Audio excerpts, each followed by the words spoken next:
എന്നെ എഴുതി സമയം കളയണമെന്നില്ല, പക്ഷെ പെട്ടെന്ന് നമുക്ക് സമയം പോകുന്നുള്ളൊരു പേടി എന്നെ ബാധിച്ചിരിക്കുന്നു ഇപ്പം എഴുതാൻ എടുത്തു കഴിഞ്ഞാൽ.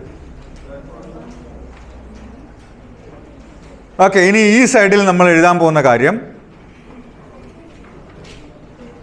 ഈ സ്നേഹം നമുക്ക് ഏറ്റവും കൂടുതൽ കിട്ടുന്നത് എവിടെ നിന്നാണ്?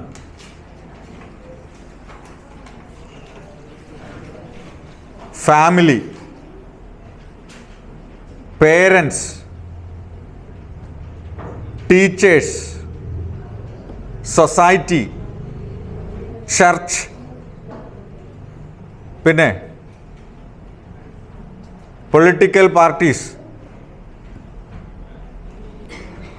ഓക്കെ, ചോദ്യം ഇതാണ്, സ്നേഹം നിങ്ങൾക്ക് ഫാമിലിയിൽ നിന്ന് എത്ര പെർസെൻറ്റേജ് കിട്ടും? സ്നേഹം നിങ്ങൾക്ക് ഫാമിലിയിൽ നിന്ന് എത്ര പെർസെൻറ്റേജ് കിട്ടും?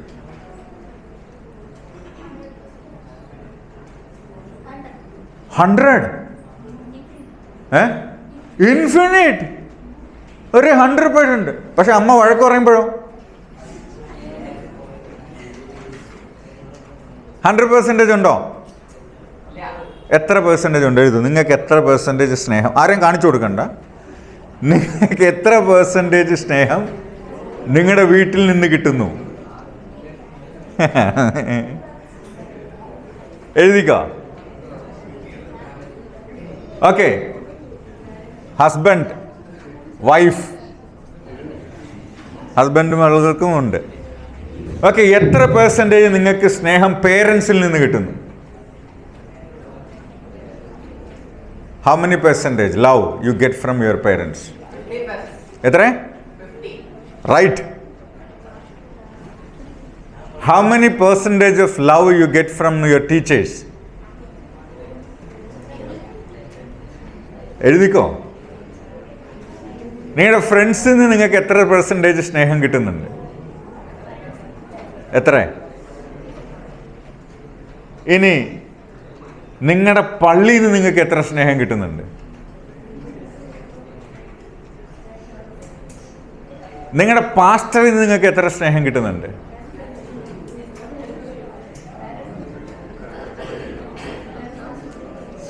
നിങ്ങളുടെ സൊസൈറ്റിയിൽ നിന്ന് നിങ്ങൾക്ക് എത്ര പെർസെൻറ്റേജ് കിട്ടുന്നുണ്ട്? നിങ്ങളുടെ പൊളിറ്റിക്കൽ പാർട്ടിയിൽ നിന്ന് നിങ്ങൾക്ക് എത്ര കിട്ടുന്നുണ്ട്?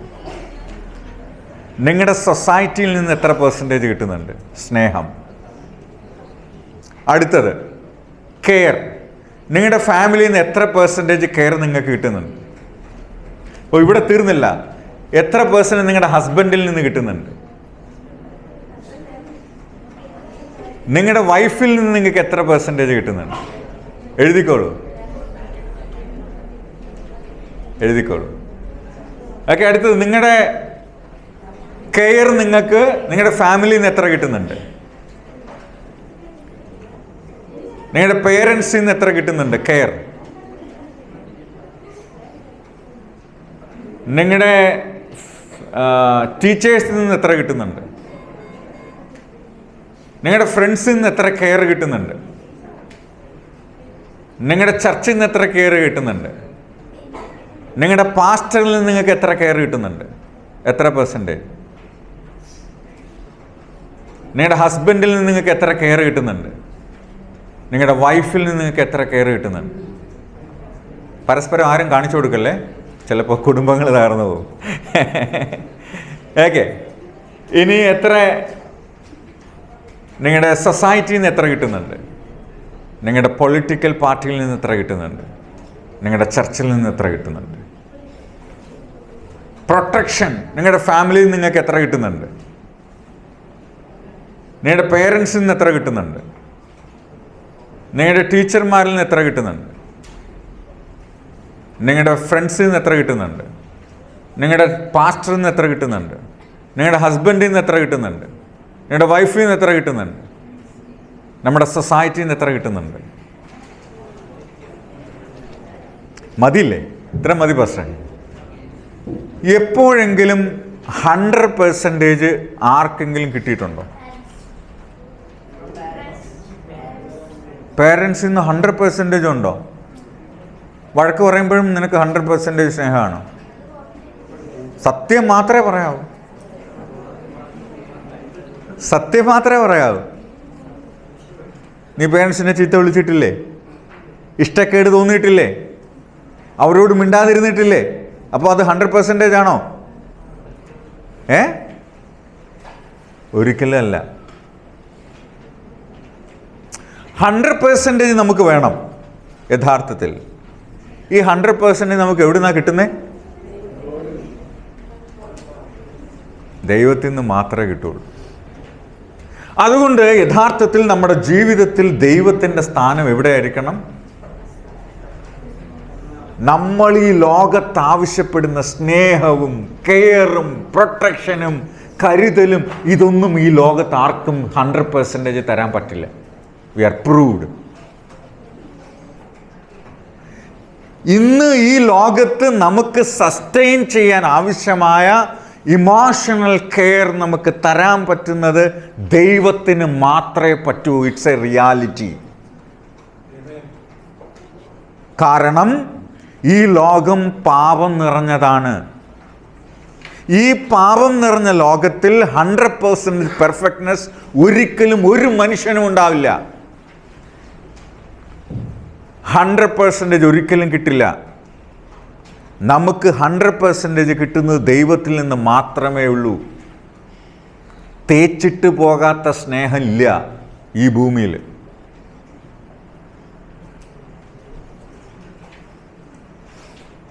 വഴിയിൽ ഉപേക്ഷിക്കാത്ത സ്നേഹം ദൈവമാണ്. ജീവൻ കൊടുത്തും നമ്മളെ സ്നേഹിച്ചത് ആരാണ്?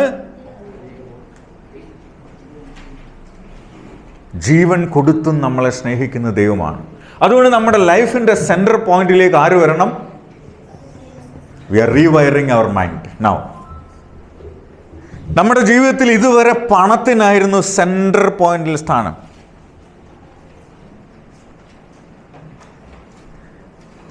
പക്ഷെ ഇനി മുതൽ നമ്മുടെ ജീവിതത്തിൻ്റെ കേന്ദ്രത്തിലേക്ക് ആരെ കൊണ്ടുവരണം? We are replacing our purpose and focus. Okay, ദൈവത്തെ നമ്മൾ ഇവിടെ കൊണ്ടുവരണം. കാരണം ദൈവം മാത്രമേ 100% നമുക്കുള്ളൂ. ട്രസ്റ്റ് ചെയ്യാവുന്ന ആൾ ഈ ലോകത്തുള്ളൂ. ദൈവം മാത്രമേ ഉള്ളൂ നമുക്ക്. അതുകൊണ്ട് നമ്മുടെ ജീവിതത്തിൽ ദൈവം വരണം. സെൻട്രൽ പോയിന്റിലേക്ക് ദൈവം വരണം. ദൈവം ഇവിടെ വന്നു കഴിഞ്ഞാൽ തൊട്ടടുത്ത് ആര് വരണം? We are rewiring. നമ്മൾ വരണം. എന്തുകൊണ്ടാണ് ഞാനിത് പറഞ്ഞതെന്നറിയാമോ? കാരണമുണ്ട്. എന്താ കാരണം എന്നറിയാമോ?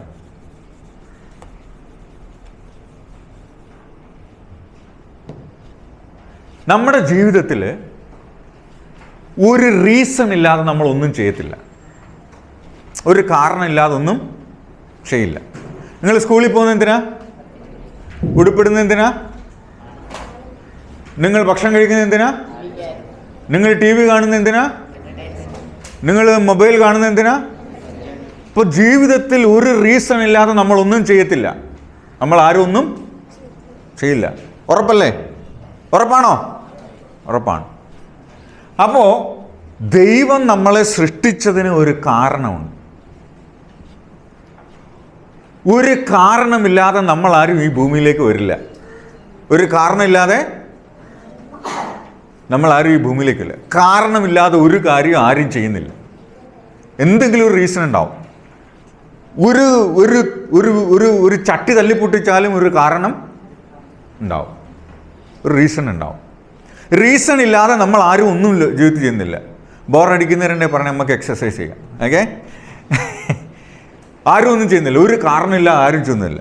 അപ്പോൾ ദൈവം നമ്മളെ സൃഷ്ടിച്ചതിന് കാരണമുണ്ട്. എന്താണ് കാരണം? എന്താണ് കാരണം? ഇവിടെ കുറച്ച് parents മുതിർന്നവരുണ്ട്.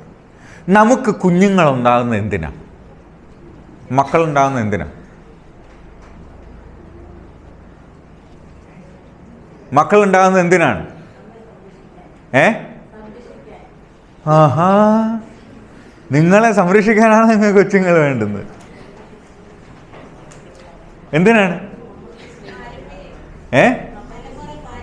Wow, that's the answer. ഒന്ന്, ഞാൻ ഈ ഭൂമിയിൽ, എന്താണ് നിങ്ങളുടെ വീട്ടുപേരെന്താ? മണക്കാലായിൽ.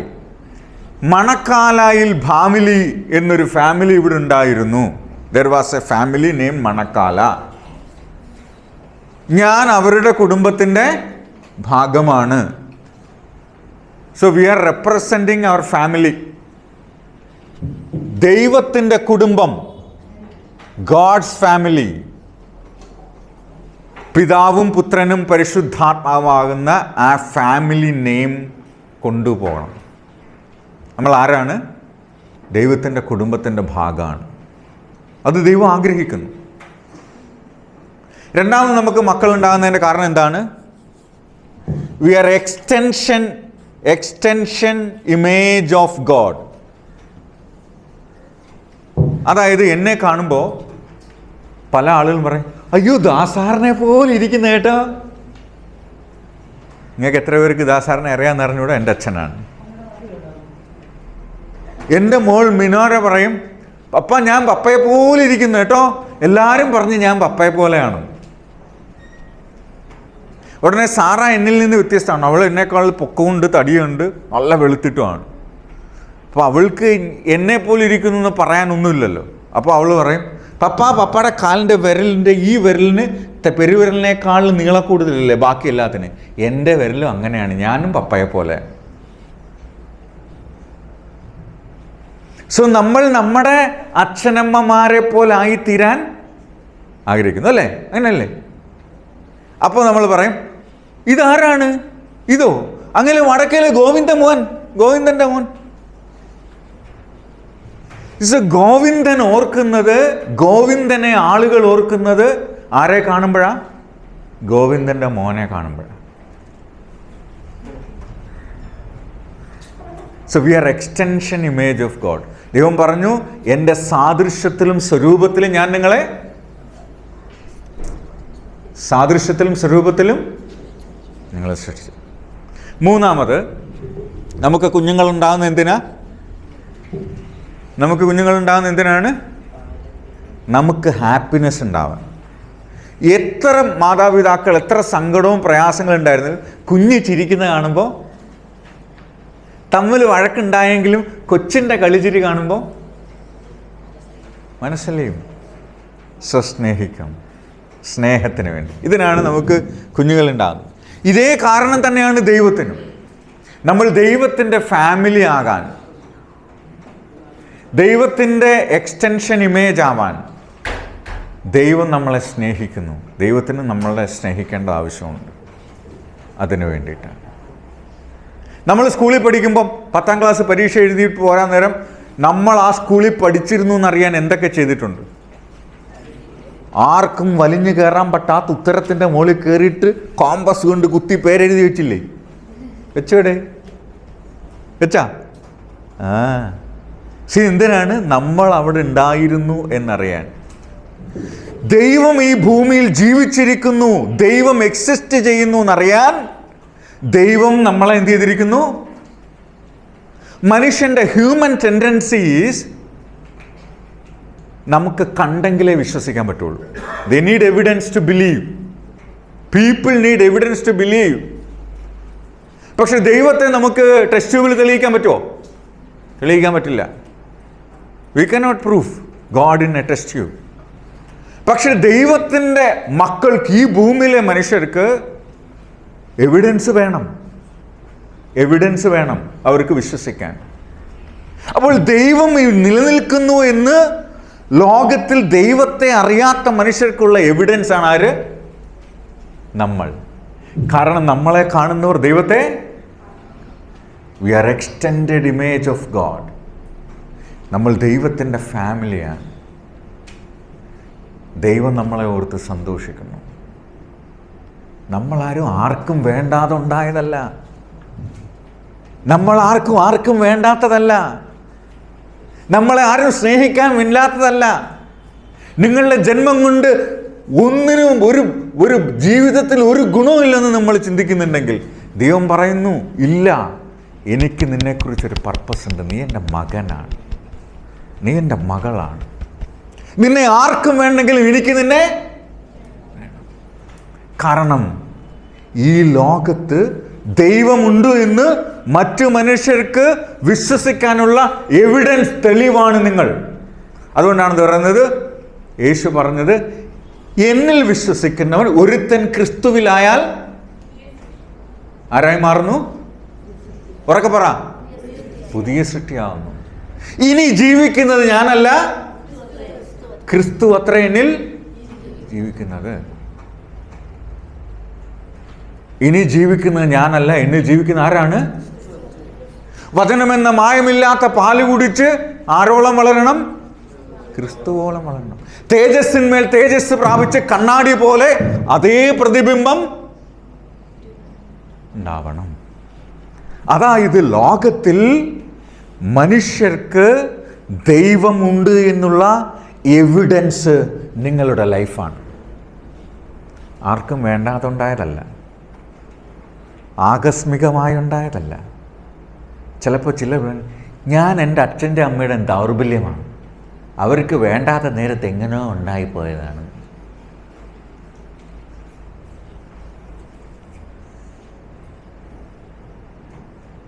അങ്ങനെയല്ല.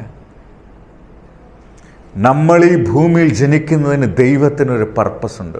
അതുകൊണ്ടാണ് ബൈബിൾ പറയുന്നത്, നീ നിന്റെ മാതാവിൻ്റെ ഉദരത്തിൽ ഉരുവാകും മുമ്പേ ഞാൻ നിന്നെ അറിഞ്ഞിരുന്നു. I have appointed you, I have set you apart. ഞാൻ നിന്നെ, ദൈവം നമ്മളെ സൃഷ്ടിച്ചത് അതിനു വേണ്ടിയിട്ടാണ്. അപ്പോൾ നമ്മൾ, ദൈവം ആരാണപ്പോൾ? ദൈവം സൃഷ്ടിതാവാണ്, ദൈവം പരിപാലകനാണ്, ദൈവം കർത്താതി കർത്താവും രാജാതി രാജാവുമാണ്. ശരിയാണോ? ശരിയാണല്ലോ. അപ്പോൾ ദൈവം രാജാവാണെങ്കിൽ നമ്മൾ ആരാണ്? ദൈവം രാജാവാണെങ്കിൽ നമ്മൾ ആരാ? പ്രജയാണ്, മക്കളല്ലേ. ദൈവം രാജാവാണെങ്കിൽ നമ്മൾ ആരാണ്?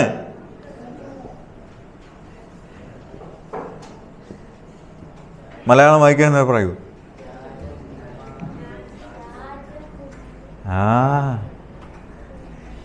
ദൈവം രാജാതി രാജാവാണെങ്കിൽ നമ്മൾ ആ രാജാവിൻ്റെ മകനാണ്.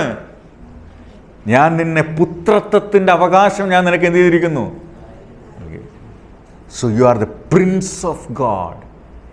നിങ്ങൾ ദൈവത്തിൻ്റെ രാജകുമാരനാണ്, നിങ്ങൾ ദൈവത്തിൻ്റെ രാജകുമാരിമാരാണ്.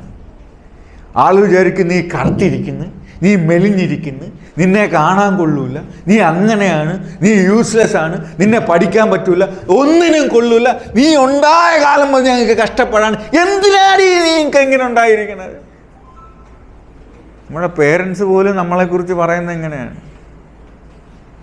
നീ ഒന്നും ഉണ്ടായിട്ട് എനിക്ക് ഒരു ഗുണമില്ല, നീയൊക്കെ ഉണ്ടായ കാലം മുതൽ തുടങ്ങിയ കഷ്ടതയാണ്, നിനക്കൊക്കെ വേണ്ടി വെറുതെ അധ്വാനിച്ച് പണവുമില്ല, ഞാൻ എനിക്ക് വേണ്ടി ഒന്ന് ജീവിച്ചിരുന്നെങ്കിൽ, നിന്നെയൊക്കെ പോറ്റി പഠിപ്പിക്കാൻ വേണ്ടി ഞാനൊക്കെ നല്ല ഒരു ഉടുപ്പ് പോലും കഴിച്ചിട്ടില്ല, നല്ലൊരു ആഹാരം പോലും കഴിച്ചിട്ടില്ല.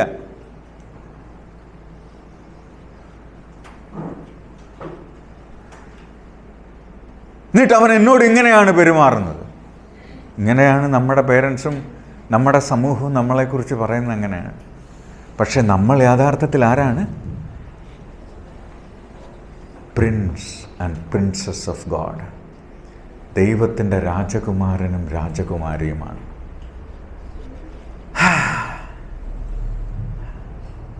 ദൈവത്തിൻ്റെ രാജകുമാരനും രാജകുമാരിയുമാണ്. അങ്ങനെയാണെങ്കിൽ രാജാവിൻ്റെ സദസ്സിൽ പോകുമ്പോഴേ കമ്മിറ്റി മീറ്റിംഗ് റൂമിൽ ചെയറിട്ടിട്ടുണ്ട്. രാജാവ് ഇവിടെയാണെങ്കിൽ രാജകുമാരൻ എവിടെയായിരിക്കും? രാജകുമാരി റൈറ്റ് ഹാൻഡ് സൈഡ്. അതുകൊണ്ടാണ് എൻ്റെ വലതുവശത്തിരിക്കും എന്ന് പറയുന്നത്. എവിടെ? വലത്തുവശത്ത്, സിംഹാസനത്തിൻ്റെ വലത്തുവശത്ത്. അപ്പോൾ ദൈവത്തിൻ്റെ വലത്ത് ഭാഗത്താണ് നമ്മളിരിക്കുക. അങ്ങനെയാണെങ്കിൽ നമ്മുടെ ജീവിതത്തിൻ്റെ നടുക്കാര് വരണം. We are rewiring ourself. പണമല്ല, മറ്റൊന്നുമല്ല. ആരെ പ്രതീക്ഷിക്കുന്നു? നമ്മുടെ ജീവിതത്തിൻ്റെ സെൻറ്ററിലേക്ക് ദൈവത്തെ വെക്കുന്നു. അങ്ങനെയാണെങ്കിൽ നിങ്ങളുടെ സ്ഥാനം എവിടെയായിരിക്കും? നിങ്ങളുടെ ജീവിതത്തിൻ്റെ സ്ഥാനം ദൈവത്തിൻ്റെ വലത്ത് ഭാഗത്ത്. അങ്ങനെയാണെങ്കിൽ നിങ്ങൾക്ക് വേണ്ടി ജീവിക്കും.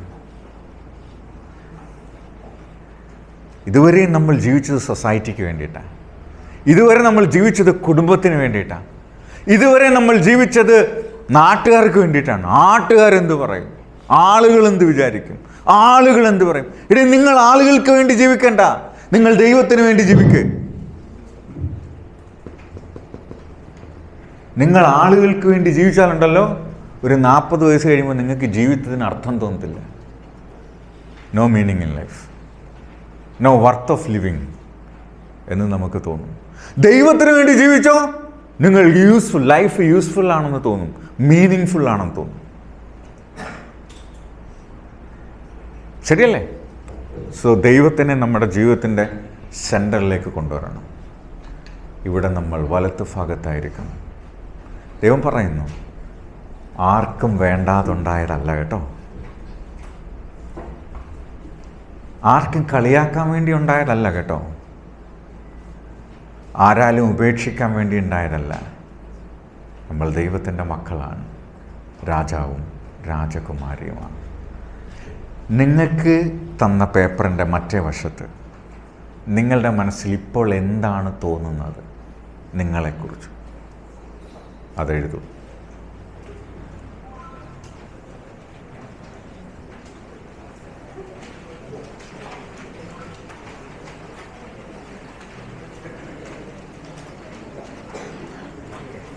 സ്നാക്സ് കരുതിയല്ല, പിന്നെ പോറാവും. 15 മിനിറ്റ് കൊടുത്താൽ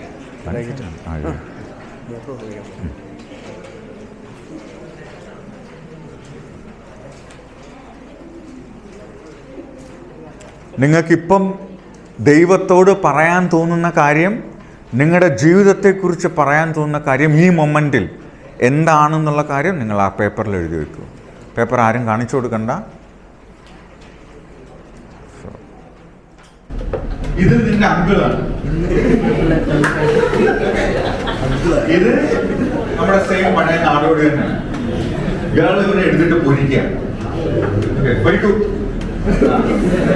നീ എന്ത് പറയും?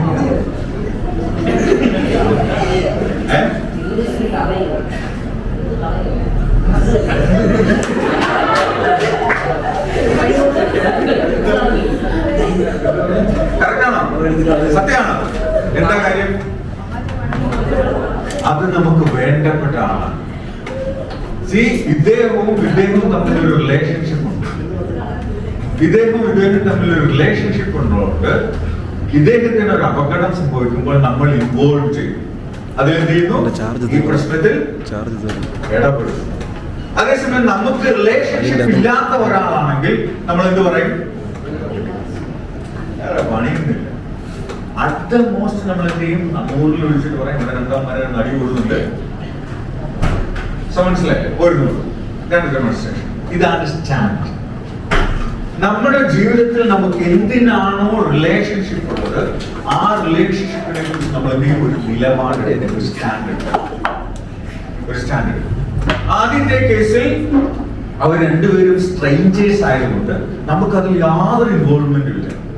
നമ്മളടിച്ച് കത്താൻ എനിക്കൊന്നുമില്ല. നമ്മുടെ നിലപാടാണ്, സ്റ്റാൻഡാണ്.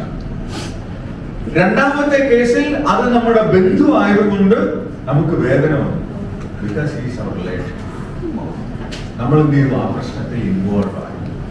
നോക്കൂ, നമ്മുടെ ജീവിതത്തിൽ ദൈവത്തെ ഫോക്കസ് പോയിന്റിൽ കൊണ്ടുവരുമ്പോൾ, ദൈവത്തെ നമ്മുടെ ജീവിതത്തിൽ പ്രധാനപ്പെട്ടത് കാണുമ്പോൾ, ഞാനും ദൈവവുമായിട്ടൊരു റിലേഷൻഷിപ്പ് ഉണ്ട്.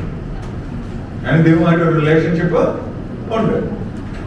ദൈവവും ഞാനും തമ്മിലുള്ള റിലേഷൻഷിപ്പിനെ അടിസ്ഥാനപ്പെടുത്തിയായിരിക്കും ലൈഫിലെ ഈ കാര്യങ്ങളോടുള്ള നമ്മുടെ എല്ലാ റിലേഷൻഷിപ്പും.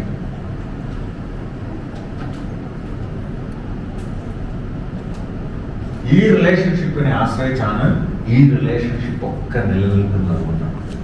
അപ്പോൾ നമ്മൾ ഈ റിലേഷൻഷിപ്പിനെ അനുസരിച്ചാണ് ഈ കാര്യങ്ങളിൽ നമ്മൾ ഒരു സ്റ്റാൻഡ് എടുക്കും, ഒരു നിലപാടെടുക്കും.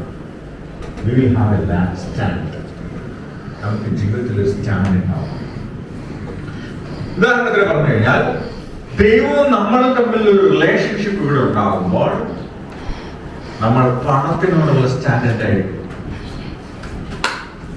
പണത്തിനോടുള്ള നമ്മുടെ സ്റ്റാൻഡ് എന്തായിരിക്കും? പണം ദൈവത്തിനേക്കാൾ അപ്പുറം എനിക്ക് തോന്നുന്നു. അപ്പോൾ നമ്മുടെ ഫോക്കസ് പോയിന്റ് മാറും, നമ്മുടെ ലൈഫിൽ പ്രധാനം മാറും. ഓക്കെ, ഇവിടെ നമുക്ക്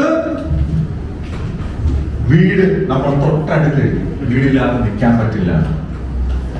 ദൈവം നമ്മുടെ ഫോക്കസ് പോയിന്റിൽ വരുമ്പോൾ, ദൈവവും നമ്മളുള്ള റിലേഷൻഷിപ്പിലേക്ക് വരുമ്പോൾ നമ്മൾ പറയും, ഓ, വീടില്ലെങ്കിലും കുഴപ്പമൊന്നുമില്ല, കർത്താവ് നമുക്ക് വീടുണ്ടാക്കുന്നുണ്ട്. നമ്മളെ കുറച്ച് കഴിയുമ്പോൾ മരിച്ചു പോകാൻ. പക്ഷേ വീട് വെക്കുന്നത് വളവിടായാലും കിടന്നുറങ്ങാൻ ദൈവം നമുക്കൊരു സ്ഥലം തരുന്നുണ്ട്. മതിട്ടോ. അതേസമയം നമ്മൾ വിചാരിക്കുകയാണ്, ഈ സ്റ്റാൻഡ്, വീടിനോടുള്ള സ്റ്റാൻഡ്, എനിക്ക് വീടുണ്ടായേ പറ്റൂ, എനിക്ക് വീടുണ്ടായേ പറ്റൂ എന്ന് നമ്മൾ സ്റ്റാൻഡ് എടുത്താൽ, വീടുണ്ടാക്കാൻ പറ്റാത്തിടത്തോളം കാലം നമ്മൾ അങ്ങനെ ആയിരിക്കും. ഒരു കാര്യമില്ലേ, എന്തിനാണ് ഇങ്ങനെ ഒരു ജന്മം എനിക്ക് തന്നത്? അയ്യോ,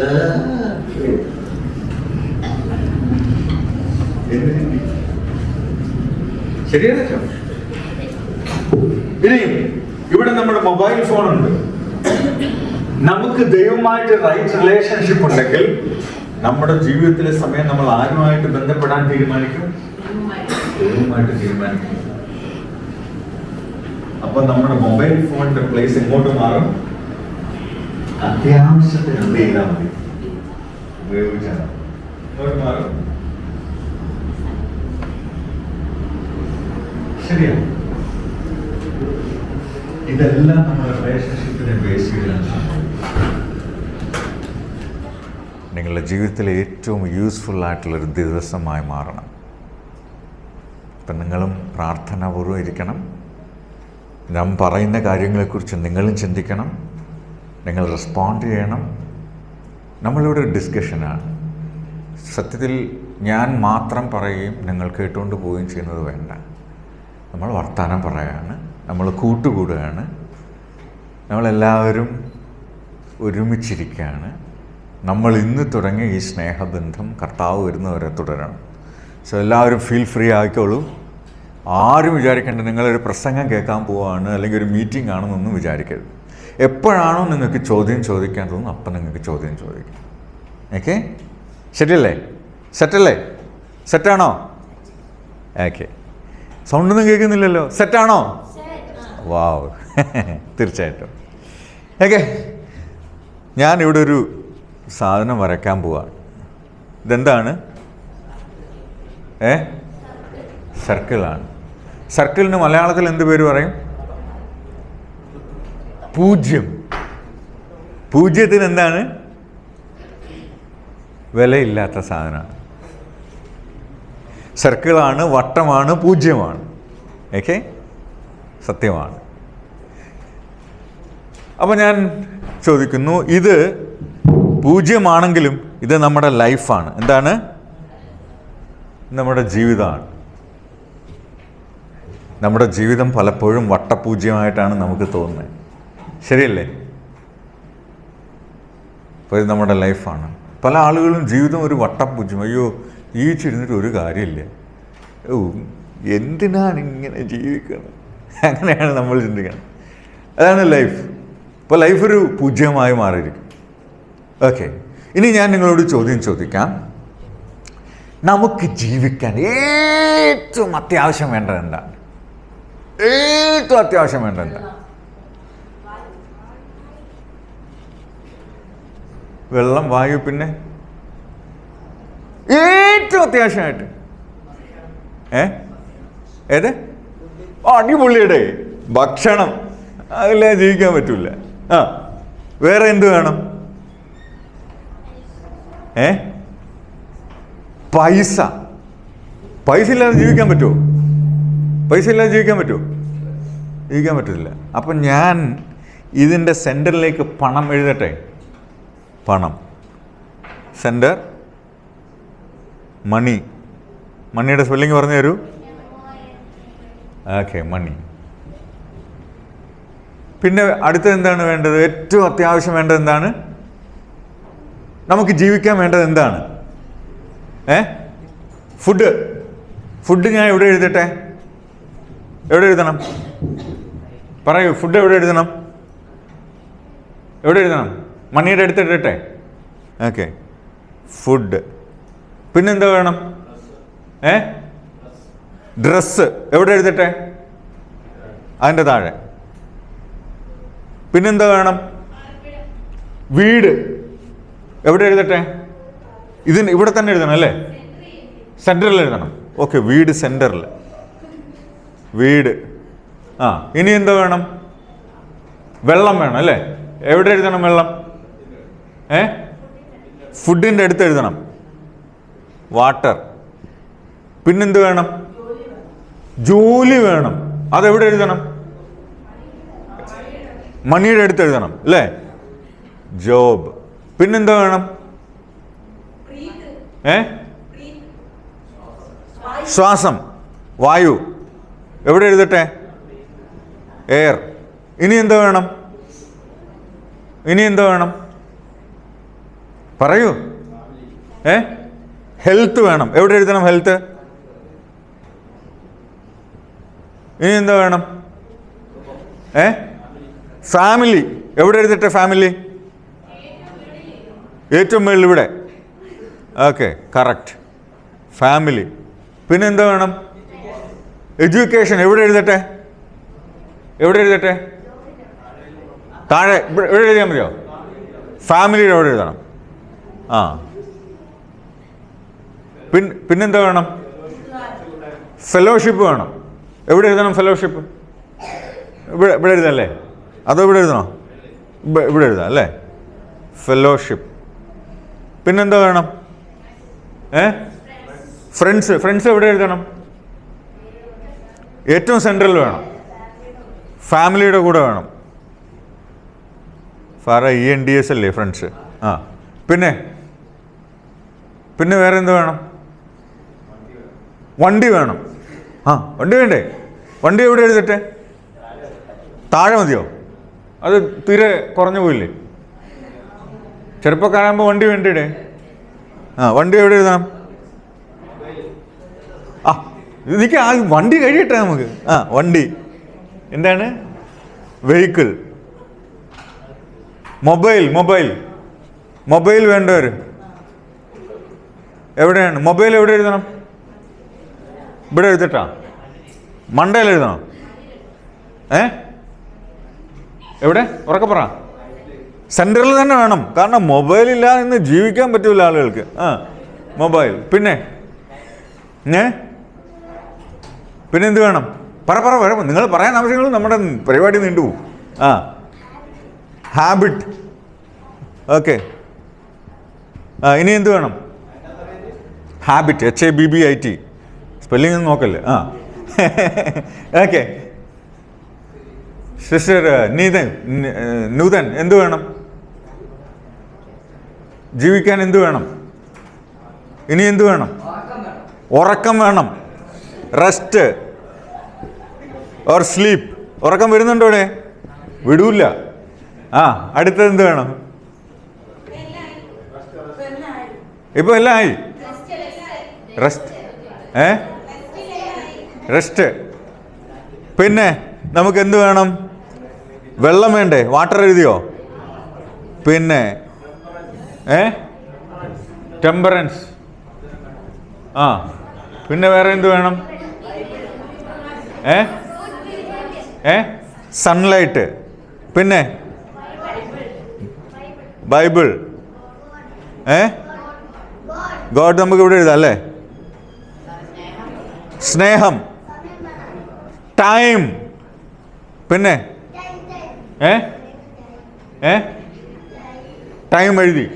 വേറെ? ഓക്കെ, നമ്മുടെ ലൈഫ് ഫുള്ള് നിറഞ്ഞു കേട്ടോ. നമുക്ക് നമ്മുടെ ജീവിതത്തിൽ ആവശ്യമുള്ള കാര്യങ്ങൾ കൊണ്ട് നമ്മുടെ ലൈഫ് നിറഞ്ഞിട്ടുണ്ട് ഇപ്പോൾ. പക്ഷേ നിങ്ങളുടെ ജീവിതത്തിൽ നിങ്ങളെവിടെയാ?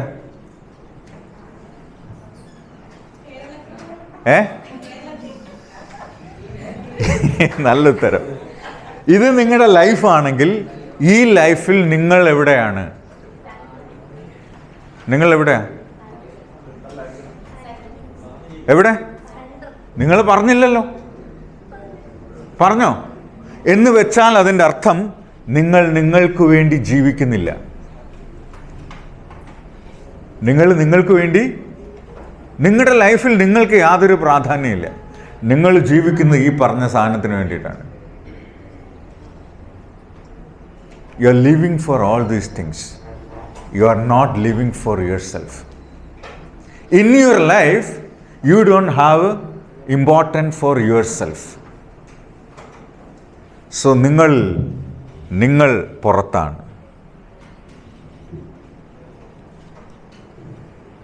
നിങ്ങൾ നിങ്ങൾക്ക് വേണ്ടി ജീവിക്കുന്നില്ല. ഓക്കെ? ഒരു ക്രിസ്ത്യാനി എന്ന നിലയിൽ നമ്മളെ സംബന്ധിച്ചോളം ജീവിതത്തിൽ ആദ്യം വേണ്ടത് എന്താണ്? ദൈവമാണ്. പക്ഷെ ഇവിടെ ദൈവം ലാസ്റ്റിൽ എവിടെയോ വന്നേ. പക്ഷെ മിക്കവാറും ആളുകളുടെ ജീവിതത്തിൽ ദൈവവും എവിടെയാണ്? പുറത്താണ്. നിങ്ങൾ ആരും ദൈവത്തെക്കുറിച്ച് ആരും പറഞ്ഞില്ല ആദ്യം. നമ്മുടെ ജീവിതത്തിൽ ഏറ്റവും ഇമ്പോർട്ടൻ്റ് ആയത് പണമാണ്, മൊബൈലാണ്, സൺലൈറ്റാണ്, വെള്ളമാണ്. സോ നോർമലി ഓട്ടോമാറ്റിക്കലി നമ്മൾ ജീവിതത്തെക്കുറിച്ച് ചിന്തിക്കുമ്പോൾ നമുക്ക് വേണ്ടിയും നമ്മൾ ജീവിക്കുന്നില്ല, ദൈവത്തിന് വേണ്ടിയും ജീവിക്കുന്നില്ല. നമ്മുടെ ലൈഫിൽ ഏറ്റവും നമുക്ക് ഇമ്പോർട്ടൻ്റ് ആയിട്ടുള്ള കാര്യങ്ങൾ ഈ പറഞ്ഞ കാര്യങ്ങളാണ്. എന്തുകൊണ്ടാണ് നമ്മുടെ ആത്മീയ ജീവിതം ബോറടിക്കുന്നത്? എന്തുകൊണ്ടാണ് നമ്മുടെ പള്ളിയിൽ സ്പിരിച്വാലിറ്റി ഇല്ലാത്തത്? എന്തുകൊണ്ടാണ് നമുക്ക് സന്തോഷം തോന്നാത്തത്? നമ്മൾ പള്ളിയിൽ വരണമെന്ന് വിചാരിക്കുമ്പോൾ വന്നിരുന്ന് പാട്ട് പാടും, പ്രാർത്ഥിക്കും, പ്രസംഗം കേൾക്കും, പോകും. പക്ഷേ നമ്മുടെ ഹൃദയത്തിൽ ആരില്ല. ലൈഫിൽ നമ്മൾ ദൈവത്തിന് ഇമ്പോർട്ടൻസ് കൊടുത്തിട്ടേയില്ല. നിങ്ങൾക്ക് വേണ്ടി പോലും ഇമ്പോർട്ടൻ്റ് കൊടുത്തിട്ടില്ല. ഞാൻ ഒരു ചോദ്യം ചോദിച്ചോട്ടെ. നിങ്ങൾ ഒറ്റയ്ക്കിരിക്കുമ്പോൾ നിങ്ങളുടെ ജീവിതത്തെക്കുറിച്ച് നിങ്ങൾ എന്താ വിചാരിക്കണേ?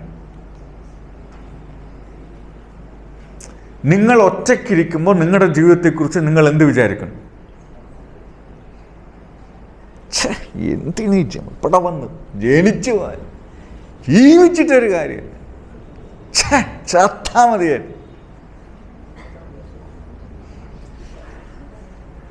അല്ലേ?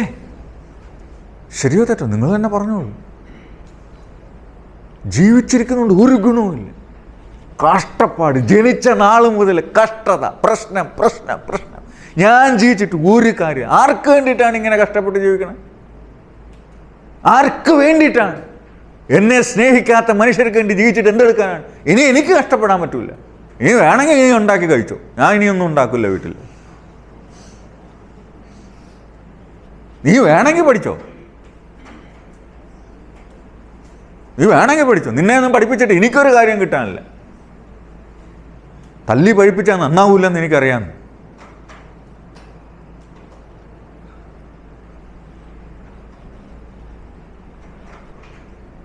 നമ്മൾ തനിയെ ഇരിക്കുമ്പോൾ നമ്മളെക്കുറിച്ച് എന്ത് വിചാരിക്കണം? നമ്മൾ നമുക്ക് വേണ്ടി ഒരിക്കലും ജീവിക്കുന്നില്ല. നമ്മൾ ദൈവത്തിന് വേണ്ടി ജീവിക്കുന്നു. മോളെ അവിടെ മൊബൈൽ കാണുന്ന കുഞ്ഞിവിടെ വെളിയിൽ, അതാര് ഏത് കുഞ്ഞാണ്? ആ കുഞ്ഞിനെ വിളിക്ക്.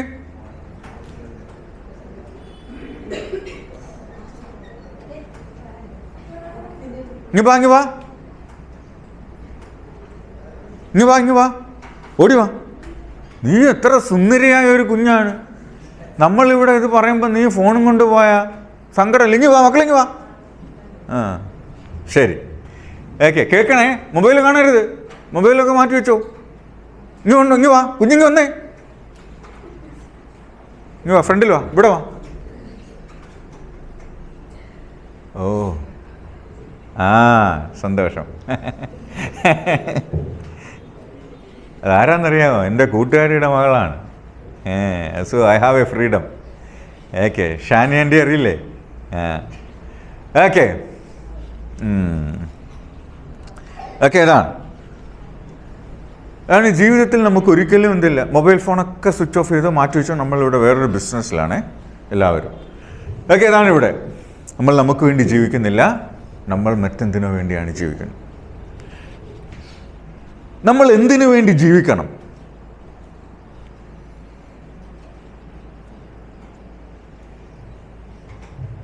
പേപ്പർ പാസ്റ്റർ രാജേഷ് പേപ്പർ കൊണ്ടുവന്നോ? രാജേഷ് അല്ല, പെന്നും പേപ്പറും. പാസ്റ്റർ മാത്യു എവിടെ പോയി? ആ, പേപ്പറും പെന്നും ഞാൻ കൊണ്ടുവരാൻ പറഞ്ഞിരുന്നു. ഓക്കെ,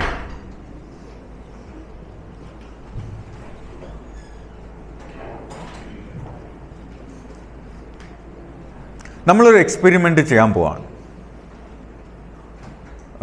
എല്ലാവർക്കും ഒരു ആക്ടിവിറ്റി നമ്മൾ ചെയ്യാൻ പോകുന്നു. മോനെ, രണ്ടുപേരും ഇവിടെ ഒന്ന് ഇതൊന്ന് തിരിച്ചു വെക്കാമോ? ഈ ബോർഡൊന്ന് തിരിച്ചു വെച്ചിട്ട് അതൊന്ന് മായ്ക്കും. ഓക്കെ, ഇല്ലെങ്കിൽ വേണ്ട, നമ്മളിവിടെ തന്നെ ചെയ്യും. തിരിച്ചു വെച്ചു. ഓക്കെ, ഇതൊന്ന് മായ്ക്കാമോ?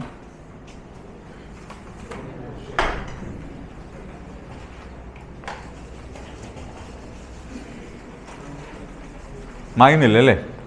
ശരി, നമുക്ക് ഇത് തിരിച്ചു വെച്ചോ.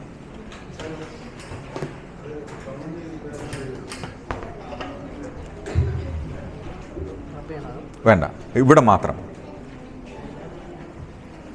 എല്ലാവരും വളരെ പെട്ടെന്ന് ഒരു കോളം വരയ്ക്കണം. ഇങ്ങനെയാണ് വരയ്ക്കേണ്ടുന്നത്. ഇങ്ങനെ. ഇനി ഞാൻ പറയുന്നതനുസരിച്ച് എഴുതിയ ശേഷം എഴുതണം.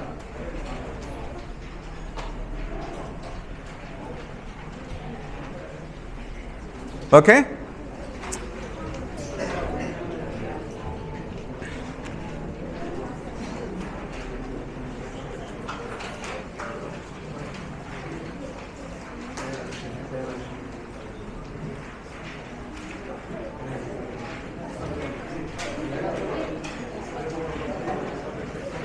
ഓക്കെ. ഇനി ഞാൻ ചോദിക്കുന്ന ചോദ്യം ഇതാണ്. നമുക്ക് നമ്മുടെ ലൈഫിൽ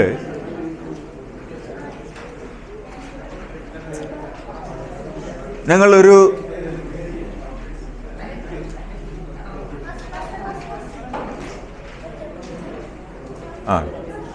എഴുതണം വളരെ പെട്ടെന്ന്, സമയം നമുക്ക് നഷ്ടപ്പെടുത്തണ്ട. നമുക്ക് ജീവിതത്തിൽ ഏറ്റവും വേണ്ടുന്ന ഒരു കാര്യം പറയൂ. ഒരു കാര്യം പറയൂ, ജീവിതത്തിൽ നമുക്ക് ഏറ്റവും വേണ്ടുന്ന ഒരു കാര്യം. ആദ്യം നമുക്ക് ജീവിക്കാൻ ഏറ്റവും ആദ്യം വേണ്ടുന്നത് എന്താണ്? ദൈവമല്ല, അത് അവിടെ നിൽക്കട്ടെ. ഇപ്പോൾ ഇമോഷണലി നമുക്ക് എന്തൊക്കെ വേണം? ആദ്യം നമുക്ക് സ്നേഹം എഴുതാം. സ്നേഹം. ഇനി എന്ത് വേണം? കെയർ. ഓക്കെ, എഴുതിക്കോളൂ. ആ പേപ്പറിൻ്റെ സൈഡിൽ ഇതേപോലെ താഴെ എഴുതണം. പ്രൊട്ടക്ഷൻ. പിന്നെ വേറെ എന്ത് വേണം? സ്നേഹം വേണം, കെയർ വേണം, പ്രൊട്ടക്ഷൻ വേണം. വേറെ എന്ത് വേണം?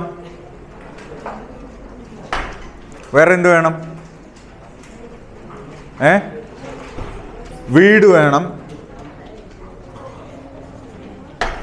ഓക്കെ, പിന്നെന്ത് വേണം? കെയർ എഴുതി, പ്രൊട്ടക്ഷൻ എഴുതി, ലവ് എഴുതി. പിന്നെന്താ വേണ്ടേ? ഫ്രണ്ട്ഷിപ്പ് വേണ്ടേ? ഫ്രണ്ട്ഷിപ്പ് വേണം. പിന്നെ ഫാമിലി. പിന്നെ വേറെ എന്ത് വേണം? നമ്പർ ഇട്ട് എഴുതണം. താഴോട്ട് എഴുതണം. ഈ ഒരു ദൗത്യം ചെയ്യാൻ നമുക്ക് ആവശ്യമുണ്ട്. അതുകൊണ്ടാണ് സിസ്റ്റർ വൈറ്റ് പറയുന്നത്, ഈ അന്ത്യകാലത്ത് ദൈവത്തിന്റെ വേല നിറവേറ്റാൻ ഞാൻ യുവജനങ്ങളെ ഉപയോഗിക്കും എന്ന് പറയുന്നതിന്റെ കാരണമാണ്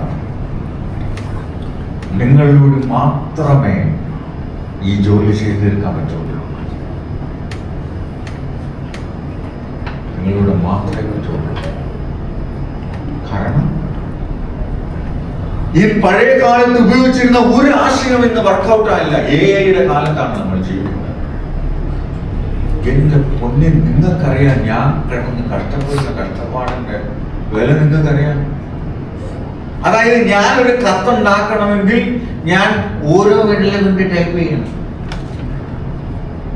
എനിക്കറിഞ്ഞുകൂടാ. ഞാൻ മലയാളത്തിൽ ടൈപ്പ് ചെയ്യണമെങ്കിൽ 60 രൂപ കൊടുക്കണം. 5 പേജ് ടൈപ്പ് ചെയ്യണമെങ്കിൽ എത്ര രൂപയായി? നിങ്ങൾക്കതറിയാം. എന്തുമാത്രം ക്രിയേറ്റിവിറ്റി നമുക്ക് ഉപയോഗിക്കാം, എന്തുമാത്രം പ്രൊഡക്റ്റീവായിട്ടുള്ള കാര്യങ്ങൾ നമുക്ക് ചെയ്യാം. നിങ്ങൾ ഒരാൾ വിചാരിച്ചാൽ മതി നിങ്ങളുടെ പ്രാദേശിക സഭയെ ലൈവ്ലിയാക്കി മാറ്റി. പക്ഷെ നമ്മുടെ സ്പിരിച്വാലിറ്റി റിലേഷൻഷിപ്പ് ബേസ്ഡ് ആണ്. അല്ലാതെ നീ അനുസരിക്കണം, ശബ്ദം അനുസരിക്കണം, അങ്ങനെ ചെയ്യണം, ഇങ്ങനെ ചെയ്യണം, അങ്ങനെ ചെയ്യണം എന്ന് പറഞ്ഞ് അനുസരിക്കാൻ ശ്രമിച്ചാൽ നാളെ ഈ വഴി ഞാൻ വരൂല, ഞാൻ പോയ വഴി പുല്ല് വരും.